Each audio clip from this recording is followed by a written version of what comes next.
नमस्कार, नमस्ते, कैसे हैं आप लोग? ठीक हैं? चलिए, तो आज हम लोग जो सर्कुलेटरी सिस्टम पढ़ रहे थे, जिसका हिंदी में नाम होता परिसंचरण तंत्र, उस टॉपिक के अगले कड़ी पर आपसे आज की मेरी मुलाकात है। और वो टॉपिक है ब्लड प्रेशर, यानी जिसको आप कहते हैं रक्त दाब। यानी हमारे शरीर में रक्त का जो बहाव होता है, हमारे शरीर में ब्लड जो बहता है, ब्लड का जो सर्कुलेशन होता है, वह ब्लड वेसल्स पर यानी वो रक्त वाहिका पर दबाव उत्पन्न करती है। उस दाब को ही रक्त दाब के नाम से, ब्लड प्रेशर के नाम से जाना जाता है। गुड मॉर्निंग, गुड मॉर्निंग मेरे भाई। तो इसको हम लोग थोड़ा फिगर से समझ लें। इस चीज को हम लोग क्या करें, एक नॉर्मल फिगर से समझ लेते हैं। जैसे मान लिया जा मेरे भाई, ये जो है, ये समझ लो ये एक रक्त वाहिका है। इसके माध्यम से हमारी बॉडी में रक्त का बहाव होता है। ये फिगर सभी लोगों को दिख रही है मेरे बाबू? दिख रही है तो यस सर बोलो। आवाज भी ठीक से जा रही है ना? चलिए, गुड मॉर्निंग, गुड मॉर्निंग सभी लोगों को। हम कल भी बताए थे कि आपका रेगुलर क्लास ये जो है मंडे टू फ्राइडे आपकी कंटिन्यू क्लास चलेगी 9 से 10 में ही। और शनिवार रविवार के बारे में बताए थे कि यदि टॉपिक बीच में रहेगा तो 9 बजे भी बुला के पढ़ा देंगे, या फिर क्वेश्चन डिस्कशन की जब बात होगी तो शाम में 6:30 बजे से 7:30 बजे करवाएंगे। क्लियर? तो जब जो क्लास का शेड्यूल है हम आपको बता ही देते हैं, तो इसलिए आप नोटिफिकेशन के आशा में मत रहा कीजिए कि नोटिफिकेशन जाएगी तो क्लास करेंगे और नहीं जाएगी तो नहीं करेंगे। ऐसा कोई बात नहीं बाबू। नोटिफिकेशन जाए या ना जाए, 9:05, 9:10 तक आपकी क्लास स्टार्ट हो जाएगी। आपको बिल्कुल अपने समय से लाइव में आ जाना है, अपने समय से ऐप को खोल लेना है, आपकी क्लास कंटिन्यू चलेगी। और शनिवार रविवार को ध्यान में रखना है कि शनिवार रविवार को आपकी क्लासेस जो क्वेश्चन डिस्कशन होगा वो 6:30 बजे होगा। शनिवार और रविवार को जो क्वेश्चन डिस्कशन होगा वो क्लास 6:30 बजे होगा। क्लास जो आपका चलेगा रेगुलर वे में वो चलेगा 9 से 10 में। क्वेश्चन डिस्कशन 6:30 से 7:30 में शाम में। क्लियर? तो ध्यान देंगे। ये जो फिगर आपको दिख रही है ये क्या है? तो ये रक्त वाहिका है। ये रक्त को क्या करता है? ये रक्त को वाहन करने का काम करता है, इसलिए इसका नाम क्या रख दिया हम लोग? रक्त वाहिका। तो इसके अंदर से क्या होता है? ब्लड फॉलो होता है। इसके अंदर से क्या होगा? रक्त का प्रवाह होगा। तो इसके अंदर से जो ब्लड का फॉलो होता है, रक्त का जो प्रवाह होता है, तो रक्त के प्रवाहित होने से ये क्या करता है? रक्त वाहिका की दीवार पर दबाव उत्पन्न करता है। ब्लड का जब फॉलो इससे होता है तो रक्त वाहिका की जो ये दीवार है, रक्त वाहिका के इस दीवार पर ये ब्लड क्या करता है? ये प्रभाव डालता है। वो ब्लड क्या करता है? दबाव डालता है। तो रक्त वाहिका की दीवार पर रक्त के द्वारा, यानी ब्लड वेसल्स की दीवार पर इस ब्लड के द्वारा जो दबाव डाला जाता है, उस दाब को ही क्या कहा जाता है? ब्लड प्रेशर कहा जाता है। उस दाब को ही रक्त दाब के नाम से जाना जाता है। क्लियर हो गया ना? कोई कंफ्यूजन? क्योंकि आज की जो टॉपिक आपका थी, आज के इस टॉपिक का नाम ही था रक्त दबाव यानी ब्लड प्रेशर। तो इजी में आपने समझ गया ना कि आपका जो ब्लड है, इस ब्लड का दबाव जब आप इस रक्त वाहिका पर रहता है, आपके इस ट्यूब पर रहता है, तो इस दबाव को ही क्या कहा जाता है? रक्त दबाव कहा जाता है। अब कहेंगे सर ये रक्त दबाव क्यों उत्पन्न होती है? क्योंकि आपके हार्ट में क्या है, आपके हृदय में क्या जो है, संकुचन और आकुंचन उत्पन्न होती है।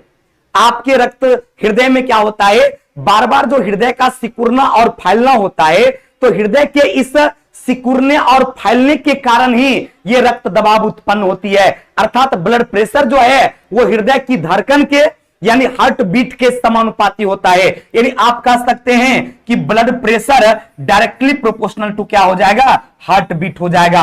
यानी हृदय की धड़कन का क्या होता है? ब्लड प्रेशर समानुपाती होगा। यानी हृदय की धड़कन बढ़ेगा तो ब्लड प्रेशर भी क्या होगा? बढ़ेगा। हृदय की धड़कन घटेगा तो ब्लड प्रेशर भी क्या होगा? घट जाएगा। हृदय की धड़कन बढ़ेगा तो ब्लड प्रेशर भी बढ़ेगा।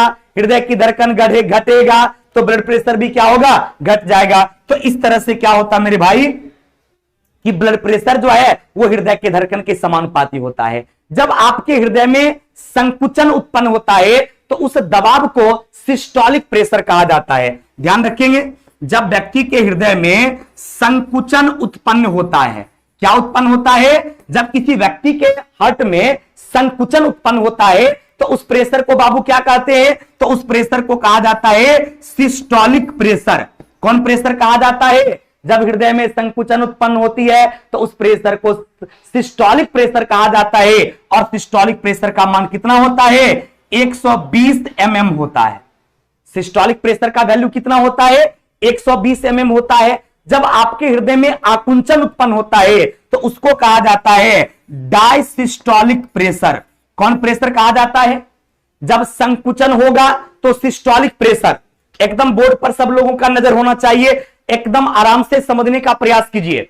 बायोलॉजी एक समझने वाली टॉपिक है मेरे बाबू, यदि आप अच्छे से समझ लेंगे तो आपके लिए बहुत आसान हो जाएगा। नेपाल की बॉर्डर से प्रणाम, खुश रहिए। हाँ, बहुत अच्छा दिख रहा है, नहीं दिख रहा है? तो इसमें क्या बताए कि जब आपके हार्ट में संकुचन उत्पन्न होता है तो उस प्रेशर को सिस्टोलिक प्रेशर कहते हैं। और सिस्टोलिक प्रेशर का वैल्यू कितना हो गया? 120 mm हो गया। और जब आपके हृदय में आकुंचन उत्पन्न होती है तो उसको डायसिस्टोलिक प्रेशर कहा जाता है।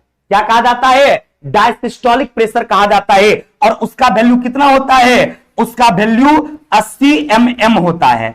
डायसिस्टोलिक प्रेशर का वैल्यू कितना होता है? 80 mm होता है। तो कहने का मतलब यह था सिस्टोलिक प्रेशर और डायसिस्टोलिक प्रेशर अलग अलग होता है। सिस्टोलिक प्रेशर का मान ज्यादा और डायसिस्टोलिक प्रेशर का मान कम होता है। इसी को हृदय की धड़कन कहा जाता है, हार्ट बीट कहा जाता है। अतः हार्ट बीट का मान पूछेगा कि हृदय के धड़कन का मान कितना होता है तो आप क्या बोलोगे? 120/80। सिस्टोलिक डायसिस्टोलिक प्रेशर कितना होता है? 120/80। यानी ज्यादा वाला ऊपर में रहेगा और कम वाला नीचे रहेगा। यानी सिस्टोलिक प्रेशर ऊपर में रहेगा और डायसिस्टोलिक प्रेशर नीचे होगा। तो systolic pressure upon diastolic pressure equal to क्या हो जाएगा? 120/80। 120 बट्टा क्या होगा? 80 हो जाएगा। कोई कंफ्यूजन बाबू नहीं? तो समझ गए कि रक्त के द्वारा रक्त वाहिनी पर, ब्लड वेसल्स पर जो दबाव आती है उसी को ब्लड प्रेशर कहते हैं। ब्लड प्रेशर हृदय की धड़कन के समानुपाती होता है। हृदय की धड़कन बढ़ेगा तो ब्लड प्रेशर भी बढ़ेगा, हृदय की धड़कन घटेगा तो ब्लड प्रेशर भी घटेगा। और ये उत्पन्न कैसे हुआ? तो जब आपके बॉडी में क्या कहा जाता है? हृदय में संकुचन उत्पन्न होता है तो संकुचन के उत्पन्न होने के जो दबाव उत्पन्न होती है उसको सिस्टोलिक प्रेशर कहा जाता है। और सिस्टोलिक प्रेशर का वैल्यू कितना होता है? तो सिस्टोलिक प्रेशर का वैल्यू होता है 120 mm। सिस्टोलिक प्रेशर का वैल्यू क्या होगा? 120 mm होता है। और जब डायसिस्टोलिक की बात करेंगे, जब आकुंचन उत्पन्न होगा तो उसको कहा जाता है डायसिस्टोलिक प्रेशर और उसका वैल्यू कितना होता है? 80 mm होता है। डायसिस्टोलिक प्रेशर का वैल्यू कितना होता है? 80 mm होता है। तो ये क्लियर हो गया। इसका आप पूछता है कि हार्ट बीट का वैल्यू कितना होगा तो आंसर क्या हो जाएगा? 120/80। कोई कंफ्यूजन किसी को? चलिए सारी बात पर यहां चर्चा किया गया है, जो आपने आसानी से समझा। ये सारी बात जो आप समझे वो लिखा हुआ है कि रक्त के द्वारा क्या होता है? रक्त वाहिनी की सतह पर, ब्लड वेसल्स के सतह पर, उसकी दीवार पर एक दबाव उत्पन्न होता है। उस दाब को ही क्या कहा जाता है? रक्त दाब यानी ब्लड प्रेशर कहा जाता है। और इसकी उत्पत्ति कैसे होती है? तो हृदय की धड़कन के द्वारा। हार्ट जो बीट होता है, हृदय में जो धड़कन होता है, ये जो फक फक फक फक मारते रहता है, इसी कारण से इस हृदय की धड़कन के द्वारा ही क्या होता है? रक्त दबाव उत्पन्न होता है। जब हृदय में संकुचन होगा तो उसको सिस्टोलिक प्रेशर कहा जाता है। अब ये बताए थे। और सिस्टोलिक प्रेशर का मान कितना बताए थे? 120 mm होता है। और यही क्या होता है? जब आकुंचन उत्पन्न होता है तब उसको डायसिस्टोलिक प्रेशर, जब रिलैक्सेशन होता है, आकुंचन होता है तो उसको डायसिस्टोलिक प्रेशर कहा जाता है। और इसका वैल्यू कितना होता है? 80 होता है। अतः ब्लड प्रेशर का मान पूछा जाए तो आंसर क्या हो जाएगा? 120/80। यानी सिस्टोलिक अपॉन डायसिस्टोलिक। सिस्टोलिक 120 और डायसिस्टोलिक क्या हो जाएगा? 80। तो 120 बट्टा क्या हो जाएगा? 80 हो जाएगा। कोई कंफ्यूजन बाबू? अब इसको मापने के लिए क्या होगा? अब किसी का बीपी ज्यादा है या मान लिया जाए किसी का बीपी कम है तो इसके मापने के लिए तो यंत्र चाहिए। तो उसको मापने के लिए जिस यंत्र का प्रयोग किया जाता है उस यंत्र को एस्फिग्मोमैनोमीटर के नाम से जाना जाता है। ब्लड प्रेशर को मापने के लिए जिस यंत्र का प्रयोग किया जाता है उस यंत्र को किस नाम से जाना जाता है? एस्फिग्मोमैनोमीटर के नाम से जाना जाता है। फिर हम आपको बताए थे कि हार्ट बीट ब्लड प्रेशर के समानुपाती होगा। ब्लड प्रेशर बढ़ेगा तो हृदय की धड़कन भी बढ़ेगा, ब्लड प्रेशर घटेगा हृदय की धड़कन की घटेगा। वो एक दूसरे के डायरेक्टली प्रोपोर्शनल होता है, एक दूसरे के समानुपाती होता है। यानी आप कह सकते हैं heart beat directly proportional to blood pressure. अब मन में सवाल आता होगा कि सर हृदय की धड़कन बढ़ती क्यों है, ब्लड प्रेशर बढ़ता क्यों है? तो इसका कारण है मेरे बाबू कि जब आपके बॉडी का टेम्परेचर बढ़ता है, जब आपके बॉडी का टेम्परेचर बढ़ जाए, या फिर कह सकते हैं जब आपके शरीर का तापमान बढ़ जाए, या आप ऊंचाई पर चढ़ जाइए, या आप गुस्सा की कंडीशन में हो, या आपके बॉडी में किसी चीज को लेकर उत्तेजना हो जाए, या आपको किसी चीज से डर लग जाए, तो इन सारे कंडीशन में आपका ब्लड प्रेशर बढ़ जाता है। इन सारे कंडीशन में आपके हृदय की धड़कन भी क्या हो जाता है, बढ़ जाता है। कौन कौन कंडीशन में बोले?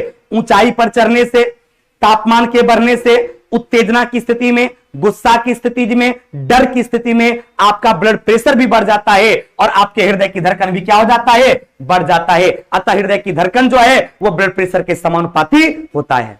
हम आपसे उम्मीद करेंगे कि आपको ये सारा चीज एकदम दिमाग में सेट होते जाता होगा। यदि आपका कंसंट्रेशन 100% अपने लाइफ के प्रति है, अपनी पढ़ाई के प्रति है, तो निश्चित रूप से आपको ये सारी बातें एकदम सेट होता जाता होगा। क्योंकि एक इजी तरीके से इस कॉन्सेप्ट को हम आपको बता दिए कि हृदय की धड़कन जो है वो ब्लड प्रेशर का समानुपाती होगा। ब्लड प्रेशर बढ़ेगा हृदय की धड़कन की भी बढ़ेगा, ब्लड प्रेशर घटेगा हृदय की धड़कन भी घट जाएगा। किसका प्रभाव पड़ेगा वो भी क्लियर हो गया। अब क्या है कि आपके पूरी बॉडी में एक प्योर ब्लड होता है और एक इम्प्योर ब्लड होता है। कल ही ना समझाए थे बाबू, एक शुद्ध रक्त होता है, वो अशुद्ध रक्त होता है। तो आपके पूरी बॉडी में जो शुद्ध रक्त का संचार करता है उसको धमनी कहते हैं, और जो अशुद्ध रक्त का संचार करेगा उसको सिरा कहते हैं। तो वैसा धमनी जो पूरे शरीर में शुद्ध रक्त को फैलाता है उसको महाधमनी कहा जाता है। जो सभी भागों में शुद्ध रक्त को पहुंचाने का काम करेगा उसको महाधमनी कहा जाता है।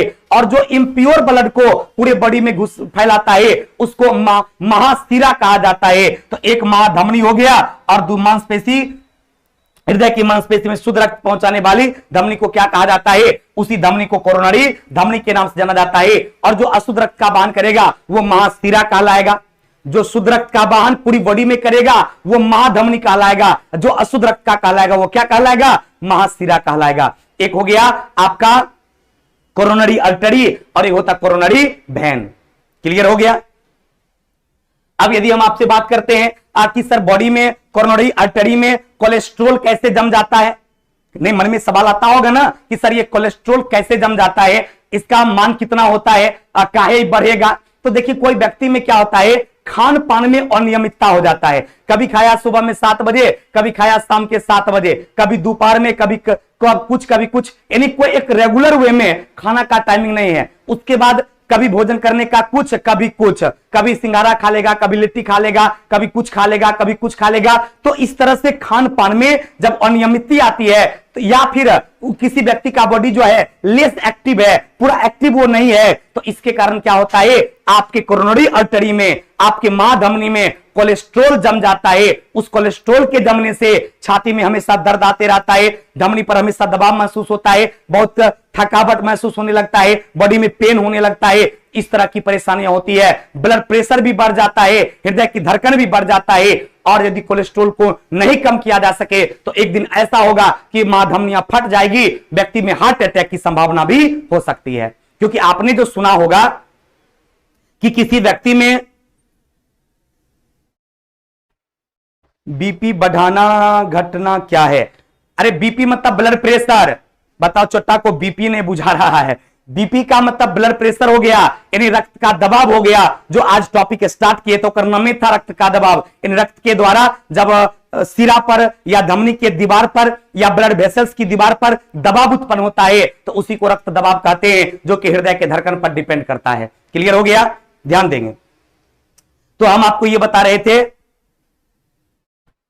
जब ब्लड प्रेशर बढ़ जाता है या कभी कभी देखिएगा किसी व्यक्ति का क्या हो जाता है, ब्लड प्रेशर घट भी जाता है। क्यों? क्योंकि जब कोलेस्ट्रॉल जमा हो जाता है तो ब्लड प्रेशर का मान ज्यादा हो जाता है, चेस्ट में हमेशा दर्द बना हुआ रहता है, उससे धमनियां फट जाती है, जिसको आप हार्ट अटैक कहते हैं। बहुत लोग समझता होगा कि हार्ट अटैक में हृदय फट जाता होगा। नहीं बाबू, हार्ट अटैक में हृदय नहीं फटता है। हार्ट अटैक में आपकी धमनी में कोलेस्ट्रॉल जब जम जाता है तो उसी से पेन आता है, उसमें रक्त का दबाव बहुत ज्यादा आपके धमनी में होने लगता है। उसी से क्या हो जाता है, धमनिया में स्क्रैच आ जाती है, धमनिया फट जाती है। उसी को क्या कहा जाता है, हार्ट अटैक के नाम से जाना जाता है।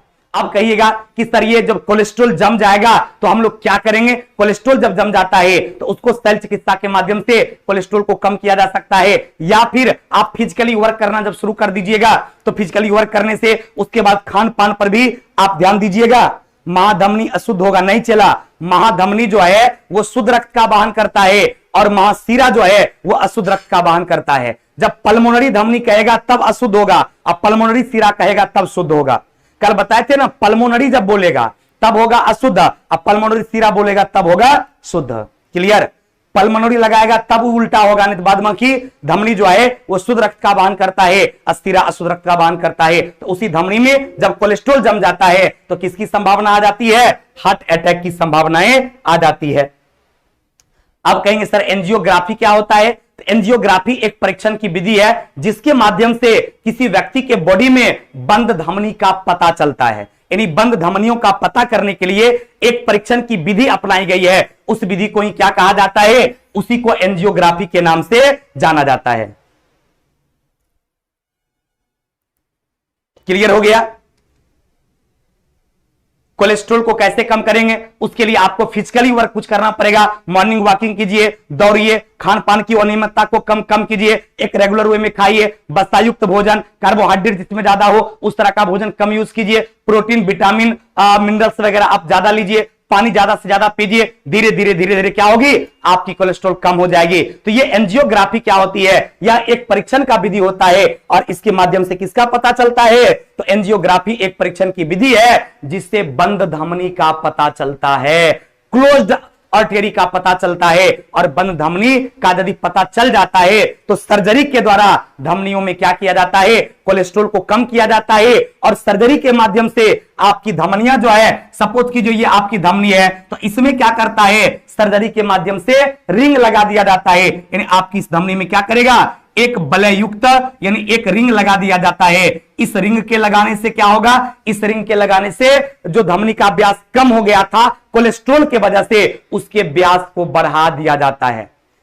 वन लाइनर बुक कब आएगा, फिर देखो किताब के बारे में पूछेगा, अब बताएंगे तो फिर कहेगा सर कि किताब का प्रचार करते हैं। हम बोल दिए ना 1 से 2 दिन में अब छपने जा चुका है वन लाइनर भी, एनटीपीसी क्वेश्चन बैंक भी, प्रैक्टिस सेट भी, एसएससीजीडी क्वेश्चन बैंक भी, दरोगा सेट भी, सब छपने जा चुका है। 2 से 4 दिन में आपके मार्केट में उपलब्ध हो जाएगा। ये सब बात मत पूछेला, जाके ले लो अपना क्या कहते हैं बुक मार्केट से या सॉफ्टवेयर से मंगवा लो और पढ़ो। क्या कि बहुत सारा लड़का, नहीं तो कॉलिंग टीम को फोन करके पूछो कि वन लाइनर बुक कब आएगा, जीडी का बुक कब आएगा, वो थोड़ा बता देगा, हम नहीं बताएंगे। चलवा कुछ कहता है कि पढ़ाने आते हैं तो बुक का प्रचार करते, बताओ चला मात्र इतनी कम फी में तोरा हम इतना दिन से लगातार सेवा दे रहे हैं। तनिक किताब के बारे में वो तोरा लिए जरूरी है, क्योंकि पढ़ने से ज्यादा जरूरी उस किताब का स्टडी करना है जिसमें आप उस तरह के क्वेश्चन देखते हैं कि क्या एग्जाम में पूछा जाता है, क्या पूछा जा सकता है, और उसकी प्रैक्टिस जब करते हैं तो आपका रिजल्ट होता है। वो भी आपके लिए जरूरी है, बुक भी और पढ़ाई भी। लेकिन बुक के नाम पे कुछ लड़का कहता है कि सर किताब का प्रचार करते, नहीं करेंगे प्रचार। चला, हमारी किताब प्रचार की कोई आवश्यकता नहीं है। आप लोगों का जो प्यार हमको मिलता है, इससे मार्केट में लाखों बच्चे किताब को खरीदते हैं, एकदम कहने का कोई बात नहीं चला।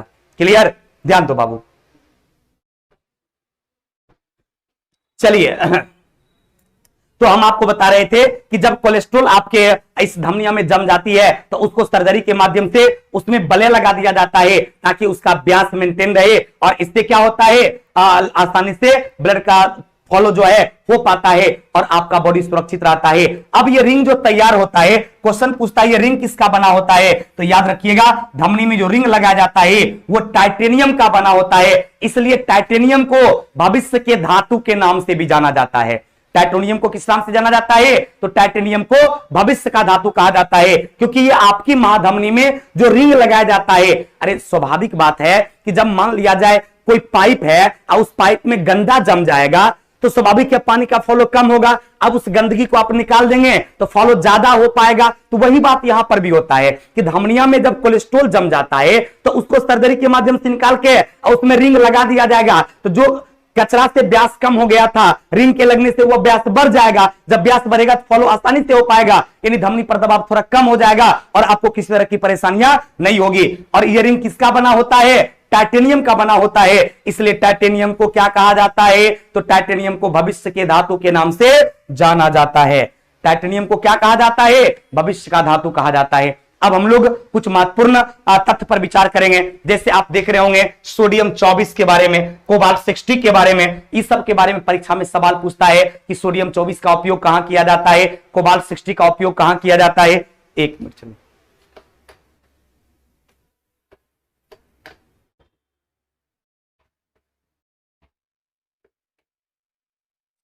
क्लियर? कभी सवाल आपसे पूछा जाता है,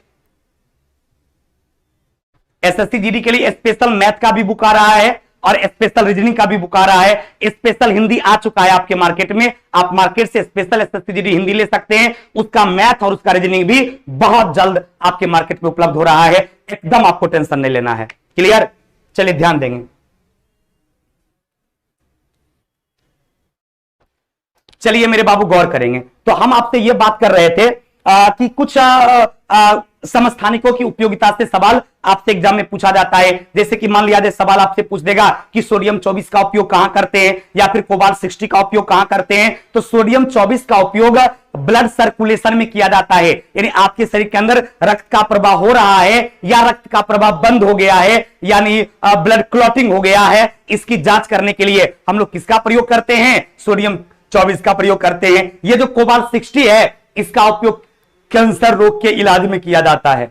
ये जो कोबाल्ट 60 है, कोबाल्ट 60 का प्रयोग कहां किया जाता है? कोबाल्ट 60 का उपयोग कैंसर रोग के इलाज में किया जाता है। और यदि मानव के शरीर में रक्त की अपर्याप्त आपूर्ति हो जाए, जितना जरूरी है उससे ज्यादा हो जाए तो या फिर उससे कम हो जाए तो उससे बीमारियां होती है, और अपर्याप्त आपूर्ति जब होता है, जितना चाहिए उससे कम हो जाता है तो एक बीमारी होती है, उस बीमारी को क्या कहा जाता है? ल्यूकेमिया बीमारी कहा जाता है। और ये ल्यूकेमिया बीमारी कब होगा? जब बॉडी में ब्लड की कमी हो जाएगी। अब ये ल्यूकेमिया बीमारी जो है, इसमें क्या हो जाता है कि जिगर में उसके बाद क्या है कि जब किसी व्यक्ति के जिगर में ऑक्सीजनित रुधिर यानी ऑक्सीजन से भरा ब्लड जो है, इसकी कमी हो जाती है, किसमें? जिगर में। जिगर बोले तो लीवर, यानी यकृत को ही जिगर कहा जाता है, कम हो जाता है तो उसको कौन सा धमनी कहा जाता है? उसको हेपेटिक धमनी के नाम से जाना जाता है। जब ऑक्सीजनित रुधिर का कमी हो जाएगा किसी व्यक्ति के जिगर में, तो उस धमनी को क्या कहा जाता है?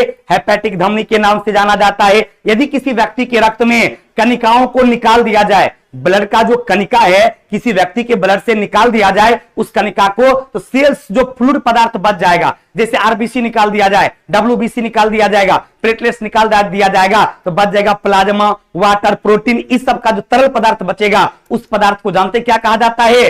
सेरम के नाम से जाना जाता है। यदि किसी व्यक्ति के ब्लड से ब्लड कणिका को निकाल दिया जाए, आरबीसी को निकाल दिया जाए, डब्ल्यूबीसी को निकाल दिया जाए या प्लेटलेट्स को निकाल दिया जाएगा, तो बच क्या जाएगा? प्लाज्मा बचेगा, जल बचेगा, प्रोटीन बचेगा, यही सब न बचेगा, तो ई बच जाएगा। तो उस बचे हुए अवशेष पदार्थ को क्या कहा जाता है? तो उसको सेरम के नाम से जाना जाता है। और आपके बॉडी में एक होता है रासायनिक पदार्थ डब्ल्यूबीसी में, उसको हिपेरिन नामक रासायनिक पदार्थ कहा जाता है।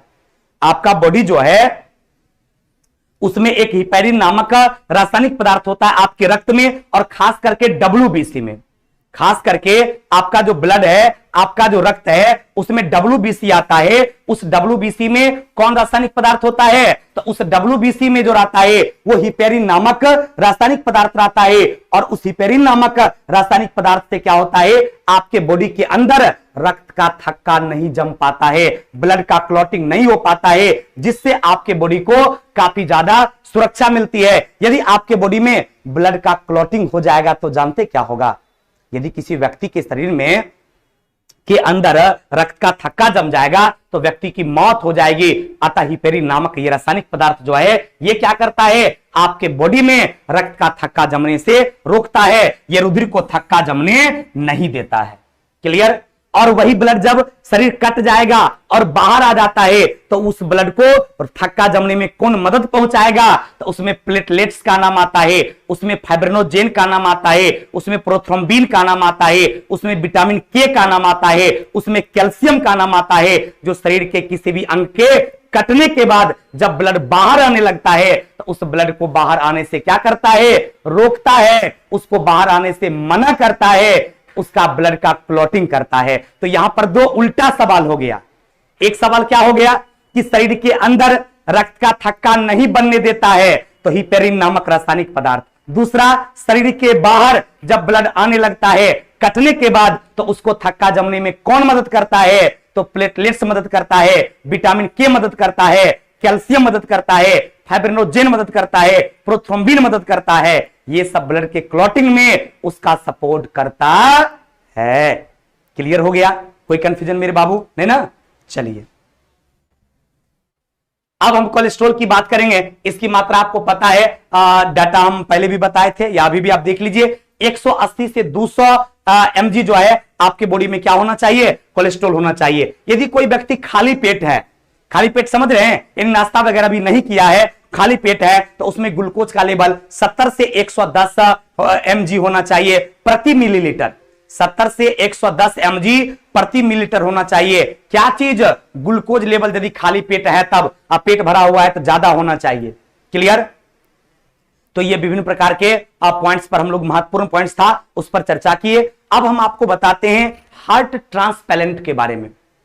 कहिएगा सर ये हार्ट ट्रांसप्लांट क्या होता है? इसका मतलब हुआ हृदय का प्रत्यारोपण। एकदम आराम से समझिएगा। मन में सवाल आता होगा कि सर ये जो आप हार्ट ट्रांसप्लांट बताए इसका मतलब सर क्या होता है? तो हार्ट ट्रांसप्लांट का मतलब होता है हृदय का प्रत्यारोपण। यानी एक व्यक्ति के शरीर से हृदय को निकालकर जब दूसरे व्यक्ति के शरीर में डाल दिया जाता है तो इस प्रक्रिया को ही हृदय प्रत्यारोपण कहा जाता है। ठीक है सर, ऐसा कैसे होगा? नहीं, तो ये तो बिना ऑपरेशन का संभव नहीं है। इसके लिए कौन व्यवस्था है? तो इसके लिए शल्य चिकित्सा का व्यवस्था है, इसके लिए ऑपरेशन का व्यवस्था है। और क्यों होगा? जब किसी व्यक्ति का हृदय क्षतिग्रस्त हो जाता है, जब किसी व्यक्ति का हृदय क्षतिग्रस्त हो जाएगा, हृदय में प्रॉब्लम हो जाएगा, उसके धड़कन में या ब्लड प्रेशर के कारण ब्लड उससे निकालकर फेफड़ा तक पहुंचने में या किसी तरह की, मान लिया जाए हृदय में हिपेरिन एक प्रोटीन भी है, बिल्कुल हिपेरिन नामक प्रोटीन ही होता है जो कि डब्ल्यूबीसी में पाया जाता है, खास करके बेसोफाइल में। डब्ल्यूबीसी के भी कई टाइप्स होते हैं, उसमें बेसोफाइल में ये हिपेरिन नामक रासायनिक पदार्थ पाया जाता है। एकदम गौर करना मेरे बाबू, हम आपको ये समझा रहे थे कि हार्ट ट्रांसप्लांट का मतलब हृदय का प्रत्यारोपण हो गया। यानी आपके हृदय को या किसी व्यक्ति के हृदय को निकालकर दूसरे व्यक्ति के हृदय में, दूसरे व्यक्ति में डालना या उसका निकालकर तीसरे में डालना हृदय प्रत्यारोपण कहलाता है। तो इसमें होता क्या है कि जब किसी व्यक्ति का हृदय ज्यादा क्षतिग्रस्त हो जाएगा तो वैसे कंडीशन में क्या होता है, ज्यादा क्षतिग्रस्त होने की कंडीशन में क्या होता है कि वो हृदय काम के लायक नहीं बचा, तो एक व्यक्ति का हृदय निकालकर उसमें दूसरे व्यक्ति का हृदय डाल दिया जाता है। उसी को हार्ट ट्रांसप्लांट कहा जाता है, हृदय प्रत्यारोपण कहा जाता है। और ये सबसे पहले जानते किसने किया था? पूरे वर्ल्ड का वो सबसे पहला व्यक्ति कौन है? डॉक्टर क्रिश्चियन बर्नार्ड, जिन्होंने सबसे पहले हृदय प्रत्यारोपण किया था। हृदय प्रत्यारोपण क्या है ये बात आप समझ गए? एक व्यक्ति के हृदय को निकालकर दूसरे व्यक्ति में डाल देना। स्पष्ट लिखा हुआ है, किसी एक व्यक्ति के हृदय को दूसरे व्यक्ति के शरीर में जब प्रवेश कराया जाता है तो उसी को हृदय प्रत्यारोपण कहा जाता है। और ये सबसे पहले किसने किया था? हम आपको नाम पहले बता चुके हैं, 1967 में क्रिश्चियन बर्नार्ड ने सबसे पहले सफलतापूर्वक पूरे विश्व में यह पहला नागरिक क्रिश्चियन बर्नार्ड है जिसने हृदय प्रत्यारोपण किया था। पूरे विश्व का वह पहला नागरिक कौन है जिन्होंने हृदय प्रत्यारोपण किया था? तो उसमें किसका नाम आ जाएगा? उसमें क्रिश्चियन बर्नार्ड का नाम आ जाएगा। और भारत में पूछा जाए कि भारत का वह पहला नागरिक कौन है जिन्होंने हृदय प्रत्यारोपण को सफलतापूर्वक किया था, तो इसमें नाम आता है जिन्होंने 1954 ईस्वी में किया था। एम्स के डॉक्टर थे डॉक्टर वेणुगोपाल। ये एम्स के डॉक्टर थे जिन्होंने भारत में सबसे पहली बार हृदय का प्रत्यारोपण किया था 1954 ईस्वी में। उनका नाम था डॉक्टर वेणुगोपाल। और पूरे वर्ल्ड में जो सबसे पहले किए थे उनका नाम था क्रिश्चियन बर्नार्ड, जिन्होंने सफलतापूर्वक हृदय का प्रत्यारोपण किया था। एक व्यक्ति के हृदय को निकालकर दूसरे व्यक्ति में स्थापित किया था, उसी को तो हृदय प्रत्यारोपण कहा जाता है। कोई कंफ्यूजन भी नहीं ना? चलिए, ये दोनों नाम बाबू बहुत इंपॉर्टेंट है। आपसे एग्जाम में ये सवाल पूछा जाता है। सवाल क्या पूछा जाएगा? वो सवाल होता है कि हृदय प्रत्यारोपण सबसे पहले विश्व जगत में किसने किया था? तो क्रिश्चियन बर्नार्ड ने। और भारत में पूछेगा तो आंसर क्या होगा? डॉक्टर वेणु गोपाल। कब? 1994 में भारत में हुआ था और 1967 में पूरे वर्ल्ड लेवल पर सबसे पहली बार हुआ था। क्लियर हो गया? किसी से किसी में डाला जा सकता है, एकदम डाला जा सकता है। चलिए अब ओपन हार्ट सर्जरी की बात करते हैं। नहीं, अब मन में आता होगा कि सर ये ओपन हार्ट सर्जरी क्या होता है? ओपन का मतलब खोलना, खुला हुआ। हार्ट का मतलब हृदय, सर्जरी का मतलब चीरना फाड़ना। तो शब्द से बिल्कुल स्पष्ट है कि जब किसी व्यक्ति के चेस्ट को चीरकर, जब किसी व्यक्ति के छाती को चीरकर हार्ट को खोला जाता है, या हार्ट का मतलब चेस्ट को खोलकर हार्ट को ठीक किया जाता है, हार्ट के प्रॉब्लम को दूर किया जाता है, तो उसी को ओपन हार्ट सर्जरी कहा जाता है। कोई कंफ्यूजन? इस शब्द से बिल्कुल स्पष्ट था कि शल्य चिकित्सा के माध्यम से, यानी ऑपरेशन के माध्यम से किसी व्यक्ति के चेस्ट को चीरकर जब हृदय को खोला जाता है या हृदय की सर्जरी किया जाता है, तो उसी को ओपन हार्ट सर्जरी के नाम से जाना जाता है। और पूरे विश्व में सबसे पहली बार जो हार्ट सर्जरी किया था उनका नाम था डॉक्टर डेनियल हेले विलियम्स। डॉक्टर डेनियल हेले विलियम्स ने सबसे पहली बार ओपन हार्ट सर्जरी किया था। जबकि भारत में जो सबसे पहले हार्ट सर्जरी किए थे 1961 में, उनका नाम था डॉक्टर के.एन. डस्टर। स्पष्ट रूप से लिखा हुआ है कि भारत में पहली बार जो ओपन हार्ट सर्जरी किया था 1961 में, 1961 ईस्वी में, जिन्होंने भारत में पहली बार ओपन हार्ट सर्जरी किया था, इन चेस्ट को चीरकर हृदय का जो सर्जरी किया था ऑपरेशन के माध्यम से, ये भारत के पहले व्यक्ति थे डॉक्टर के.एन. डस्टर। और पूरे विश्व में पूछेगा तो डॉक्टर डेनियल हेले विलियम्स। डॉक्टर डेनियल हेले विलियम्स ने पूरे विश्व में सबसे पहली बार 1893 ईस्वी में ओपन हार्ट सर्जरी किया था, जबकि भारत में 1961 ईस्वी में सबसे पहली बार के.एन. डस्टर ने ओपन हार्ट सर्जरी किया था। क्लियर हो गया? क्योंकि एग्जाम में सवाल पूछा जाएगा कि ओपन हार्ट सर्जरी क्या है, तो चेस्ट को चीरकर जब ऑपरेशन के माध्यम से सर्जरी की जाती है तो उसी को ओपन हार्ट सर्जरी कहा जाता है। विश्व में सबसे पहली बार किसने किया था? तो डॉक्टर डेनियल हेले विलियम्स ने किया था। भारत में किसने किया था? तो के.एन. डस्टर ने किया था। अब एक होता बाईपास सर्जरी। इसमें क्या होगा? हार्ट को चीरा नहीं जाएगा, छाती को चीरा नहीं जाता है, यानी जब बिना चेस्ट को चीरे महाधमनी की सहायता से हृदय की सर्जरी हो तब उसको बाईपास सर्जरी कहा जाता है। जैसे एक होता है डायरेक्ट, एक ने कहता बाईपास, यानी वो डायरेक्ट नहीं है, वो बाईपास के माध्यम से गया, एगो डायरेक्टे चल गया। वही बात यहां पर भी है।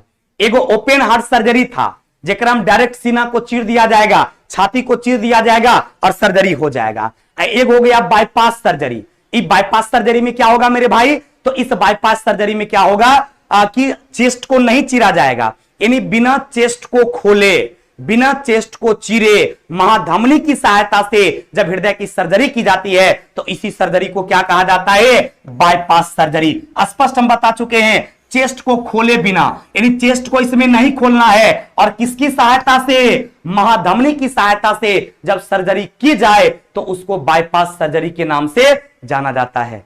हम बहुत अच्छा पढ़ाते हैं। चलिए, thank you very much. Sanjeev Kumar कल 10 बजे मिले थे आस एजुकेशन सेंटर के ऑफलाइन में, कन्हैयापुर बिहार से। चलिए, हाँ आए थे।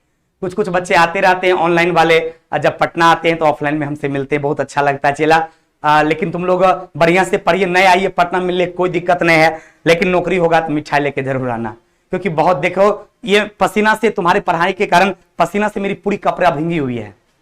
हो सके तुमको नहीं दिखता होगा, वहां से लगता होगा नहीं भींगल होगा, लेकिन देख चला पूरा चेहरा और तो ये पूरा कपड़ा मेरा भीगा हुआ है। ये भीगे कपड़े में हम तुम्हारी क्लास ले रहे हैं। ये मेहनत को एक सही अंजाम देने के लिए मेरे दोस्त, मन से पढ़, नौकरी कर, ताकि हमें बहुत अच्छा लगता है। क्लियर? हमसे मिलकर बहुत अच्छा लगा। Thank you very much.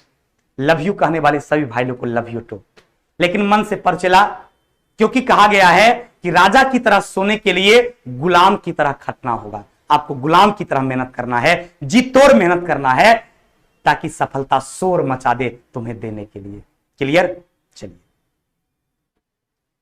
Group D के लिए ऑनलाइन साइंस का टेस्ट, ग्रुप डी के लिए ऑल सीट्स चल रही है बिग बूस्टर पर, स्पेशल साइंस का नहीं है, क्योंकि सिर्फ साइंस पढ़ने से तो नौकरी होना नहीं है, आपको ऑल ओवर पूरा पढ़ना पड़ेगा। तो बिग बूस्टर पर जाकर आप ग्रुप डी का ऑनलाइन टेस्ट दे सकते हैं, कहीं कोई दिक्कत नहीं है। दीपक सर की तबीयत ठीक है? बिल्कुल ठीक है, कहीं कोई दिक्कत नहीं है, ध्यान देंगे। तो बाईपास सर्जरी आप समझ गए कि बिना चेस्ट को खोले हुए, बिना चेस्ट को चीरे हुए जब महाधमनी के सहारे सर्जरी की जाती है तो उसको बाईपास सर्जरी कहा जाता है। और वो पहला व्यक्ति पूरे विश्व में जिन्होंने बाईपास सर्जरी किया था, उसके नेतृत्व करने वाले व्यक्ति का नाम है डॉक्टर एच गॉट्ज और माइकल रोमन। ये माइकल रोमन साहब और डॉक्टर एच गॉट जो थे, ये पहला व्यक्ति थे, जिन डॉक्टरों की एक टीम थी जिन्होंने सबसे पहले बिना चेस्ट को चीरे महाधमनी के सहारे हार्ट का सर्जरी किया था। क्योंकि बिना हार्ट को चीरे हुआ था, साइड से महाधमनी की सहारा से, इसीलिए इसका नाम क्या हो गया? Bypass surgery. क्या हो गया बाबू? Bypass surgery. कोई कंफ्यूजन नहीं ना? चलिए, हमको कौन सा मिठाई पसंद है? अरे तुम दिल से कुछ भी ला देगा तो हमारे लिए वो सबसे बेहतर होगा, लेकिन नौकरी के बाद मिठाई लाना, नौकरी से पहले नहीं चला। नौकरी जब हो जाएगी, तुम्हारा रिजल्ट आ जाएगा, तब तुम मिठाई लेकर आना चला नहीं। चलिए, अब आर्टिफिशियल हार्ट की बात करते हैं। आर्टिफिशियल का मतलब होता बाबू कृत्रिम। क्लियर है? आर्टिफिशियल का मतलब क्या हो गया? कृत्रिम हो गया। हार्ट का मतलब हृदय, तो कृत्रिम हृदय का मतलब हो गया जब कोई व्यक्ति अपने से, यानी मानव के द्वारा जब हार्ट को तैयार किया गया, मानव के द्वारा जब हृदय का निर्माण किया गया, तो उसी को कहा जाता है कृत्रिम हार्ट, उसी को कहा जाता आर्टिफिशियल हृदय। और यह सबसे पहले जानते किसने बनाया था? रॉबर्ट जार्विक ने सबसे पहले 1982 में कृत्रिम हृदय बनाया था। चूंकि रॉबर्ट जार्विक ने उस हृदय को बनाया था, अतः उन्होंने अपने ही नाम से उसका नाम क्या रख दिया था? जार्विक 7 रख दिया था। और ये जार्विक 7 जो एक कृत्रिम हृदय है, आपके सामने है, जो व्यक्ति नहीं लग रहा मशीन है चला, ये लग रहा है एक मशीन है जो मानव के द्वारा तैयार किया गया है। निश्चित में जो लग रहा है वही है। इसको किसने तैयार किया था? रॉबर्ट जार्विक ने सबसे पहले 1982 ईस्वी में यह तैयार किया था हार्ट को। इस हार्ट को आर्टिफिशियल हार्ट कहा जाता है। यदि किसी व्यक्ति का हार्ट ज्यादा क्षतिग्रस्त हो गया है तो उसको निकालकर उसके जगह पे इस हार्ट को भी लगाया जा सकता है, और लगाया जाता ही है। सफलतापूर्वक इसका प्रत्यारोपण हो गया है। और आर्टिफिशियल हार्ट का नाम क्या है? जार्विक 7। क्योंकि एग्जाम में आपसे सवाल पूछा जाता है कि सर बताइए कि आर्टिफिशियल हृदय निम्नलिखित में से कौन है, तो आप आंसर क्या बोलोगे? जार्विक 7। जार्विक 7 जो आर्टिफिशियल हार्ट है, इसका खोज किसने किया था? तो इसका खोज किया था रॉबर्ट जार्विक ने। आर्टिफिशियल हार्ट जो आपका जार्विक 7 है, इसका खोज किसने किया था? तो रॉबर्ट जार्विक ने किया था। इसलिए उन्होंने अपने ही नाम से इसका नाम ही रख दिया जार्विक 7। यह एक आर्टिफिशियल क्या है? हार्ट है। कोई कंफ्यूजन? अब यदि आप ब्लड की बात करते हैं, ये अभी हम लोग हृदय के बारे में बहुत सारी जाने open heart surgery, neurogenic heart, myogenic heart, bypass surgery, artificial heart, सारे के बारे में पढ़ चुके हैं। अब हम लोग किसके बारे में पढ़ेंगे? रक्त के बारे में पढ़ेंगे। क्योंकि रक्त आपके शरीर का एक तरल संयोजी उत्तक है। इसके अध्ययन करने वाले विज्ञान को जानते क्या कहा जाता है? हेमेटोलॉजी कहा जाता है। ये जो ब्लड आप पढ़ने जा रहे हैं, इसके अध्ययन करने वाले विज्ञान को क्या कहा जाता है? हेमेटोलॉजी के नाम से जाना जाता है। क्योंकि एग्जाम में सवाल पूछा जाता है कि रक्त के अध्ययन करने वाले विज्ञान को किस नाम से जाना जाता है, तो रक्त के अध्ययन करने वाले विज्ञान को हीमेटोलॉजी के नाम से जाना जाता है। ब्लड है क्या? तो ब्लड एक तरल संयोजी उत्तक है। और एक सामान्य मानव की बात करेगा, एक सामान्य मनुष्य की बात करेगा कि उस मनुष्य में कितना ब्लड होना चाहिए, तो समान रूप से 5 से 6 लीटर ब्लड होना चाहिए बउआ। एक सामान्य मानव की बात किया जाए कि एक साधारण मनुष्य में ब्लड कितना होना चाहिए, तो 5 से 6 लीटर होना चाहिए। यही महिला की जब बात करेगा तो पुरुषों की अपेक्षा महिलाओं में ब्लड थोड़ा कम होता है। पुरुषों की अपेक्षा महिलाओं में ब्लड क्या होता है? थोड़ा सा कम होता है। महिलाओं में ब्लड कितना होता है? तो मार्क 4 से 5 लीटर। पुरुषों में ब्लड की मात्रा 5 से 6 लीटर। और महिला की बात किया जाएगा कि महिलाओं में ब्लड की मात्रा क्या हो जाएगा, तो महिला में ब्लड की मात्रा क्या होगा? 4 से 5 लीटर।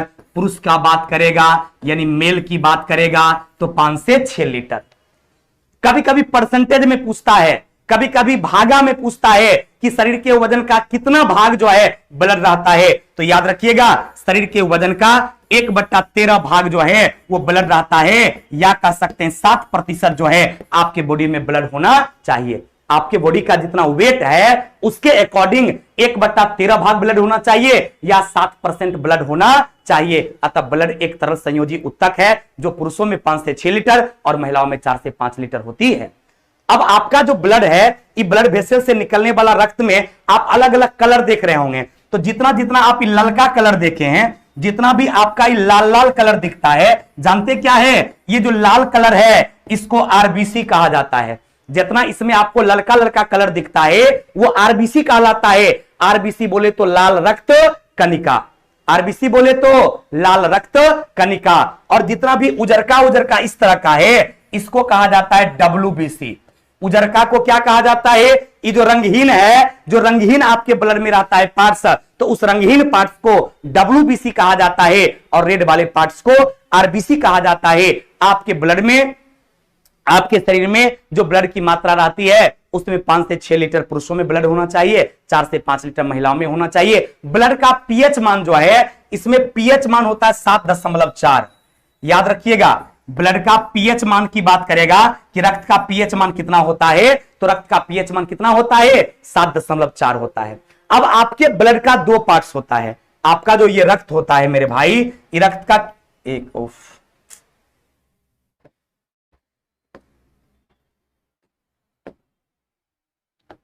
ध्यान देना मेरे भाई, हम आपसे बात कर रहे थे किसका? ब्लड के बारे में। 1 मिनट, ब्लड के बारे में आपसे बात कर रहे थे। तो आगे, तो यदि हम आपसे ब्लड के बारे में अभी बात किए तो जितनी भी सारी बात बताई वो सब देखो लिखा हुआ है ना कि रक्त का पीएच मान कितना होता है, तो 7.4 होता है। पीएच मान कितना होता है? 7.4 होता है। किसका?